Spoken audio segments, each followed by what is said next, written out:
आप सभी को स्वतंत्रता दिवस की हार्दिक शुभकामनाएं। आज हम वॉइस चेंज का present and past perfect tense को सीखेंगे।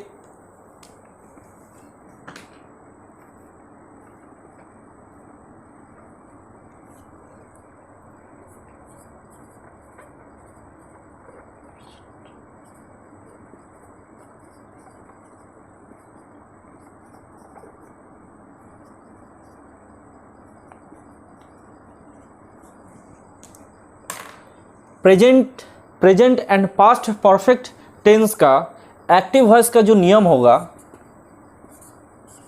वह सब्जेक्ट हैज या हैव प्रेजेंट टेंस के लिए या प्रेजेंट टेंस के लिए हो जाएगा और हैड पास्ट टेंस के लिए हो जाएगा। फिर वर्ब का थर्ड फॉर्म यूज करते हैं हमेशा इसमें, फिर ऑब्जेक्ट रहेगा। अब इसी एक्टिव वॉइस को जब हम पैसिव में बदलेंगे, पैसिव वॉइस में बदलेंगे तो सब्जेक्ट के जगह पर ऑब्जेक्ट आ जाएगा।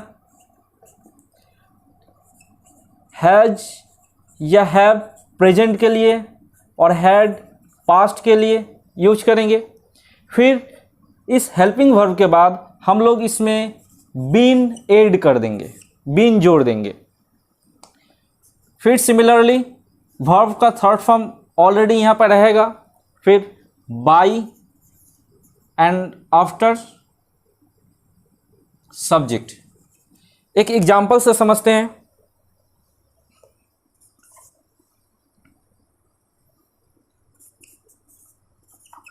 ही हैज बीटन राम। इसका passive Ram has been beaten by him. तो इस प्रकार हम लोग सब्जेक्ट को ऑब्जेक्ट में बदल दिए और ऑब्जेक्ट जो है सब्जेक्ट की जगह पर चला है। सिमिलरली 2 नंबर एग्जाम्पल देखते हैं।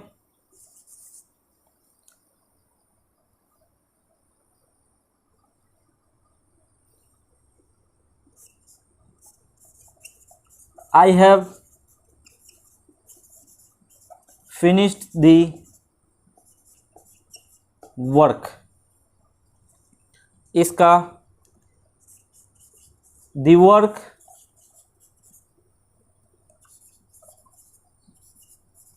has been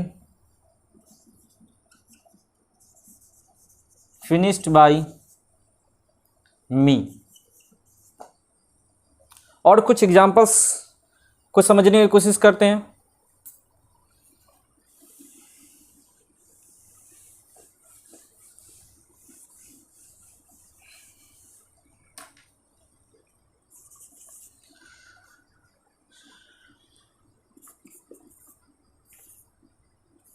Her sister has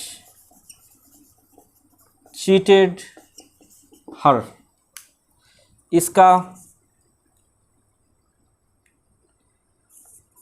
she has been cheated by her sister। तो इस प्रकार हम her sister यहाँ पर सब्जेक्ट है, her sister सब्जेक्ट की जगह पर सब्जेक्ट हैज हैव ये प्रेजेंट के लिए है। सिमिलरली वर्ब का थर्ड फॉर्म हमेशा रहेगा, उसके बाद ऑब्जेक्ट में यहाँ पर हर है, तो हर को हम सब्जेक्ट के रूप में बदल दिए सी।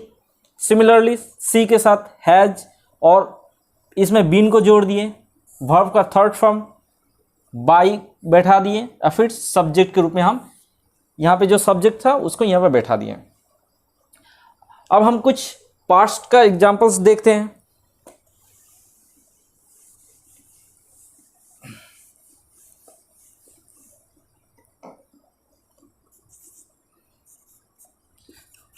I had written a letter, a letter had been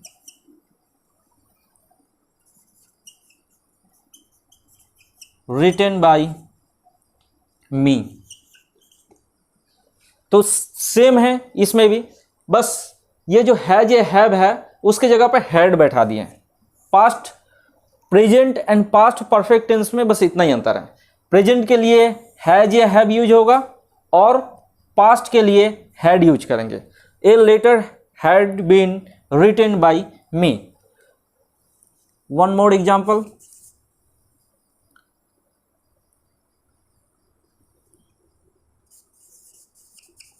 Ram had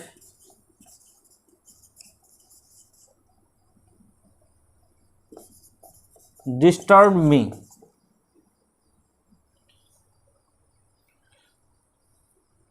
इसका हो जाएगा I had been disturbed by Ram। Similarly अब हम नेगेटिव को देखेंगे।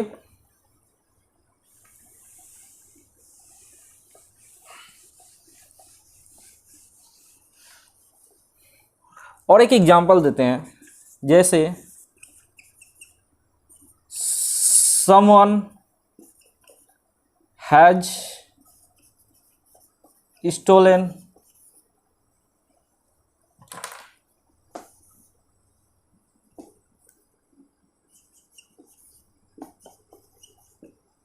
someone has stolen my pen या someone had stolen my pen, दोनों में से हो सकता है। तो हम इसको कैसे चेंज करेंगे? my pen has या had been, my pen has been या had been stolen।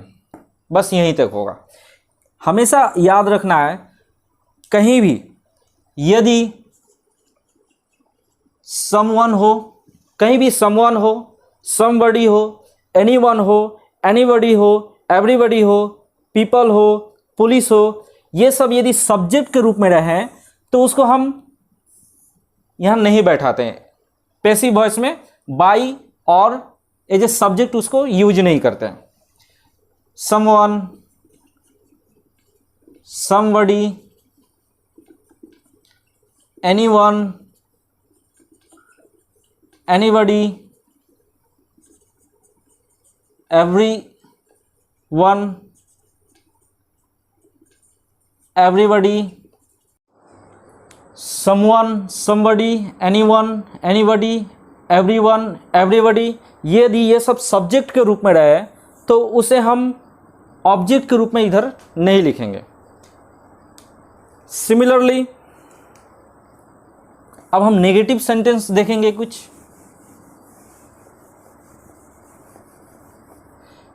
Negative sentence में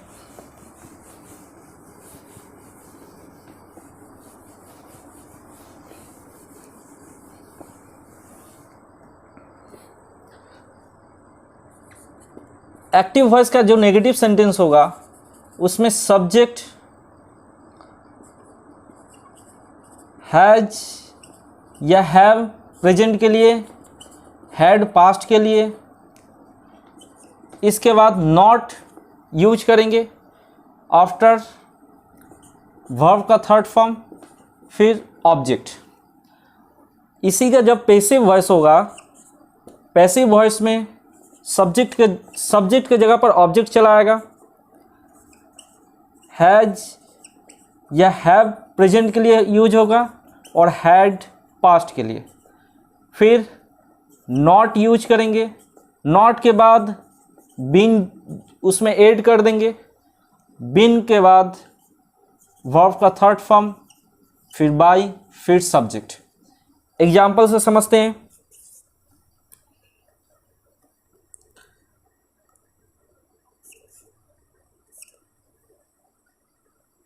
I had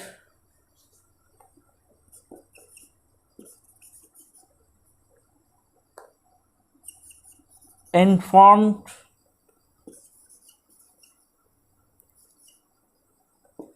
I had informed them. I had not informed them. इसका क्या हो जाएगा? They had not been informed by me. Similarly,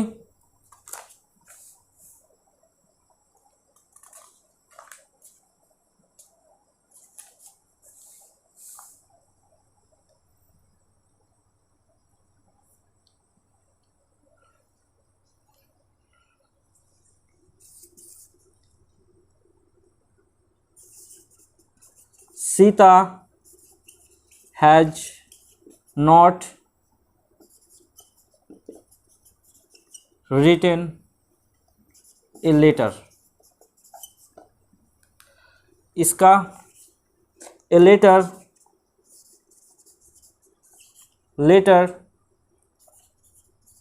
has not been written by Sita. I hope आप लोगों को यह negative sentence समझ में आया होगा। नेगेटिव सेंटेंस में पैसिव वॉइस में बिन के पहले यूज करना है और एक्टिव वॉइस में यह ऑलरेडी सेंटेंस में रहेगा वर्ब के पहले या हेल्पिंग वर्ब के बाद में। आई होप आप लोगों को समझ में आया होगा। इससे संबंधित जो भी डाउट्स हो आप मुझसे टेलीग्राम चैनल पे पूछ सकते हैं। Thank you.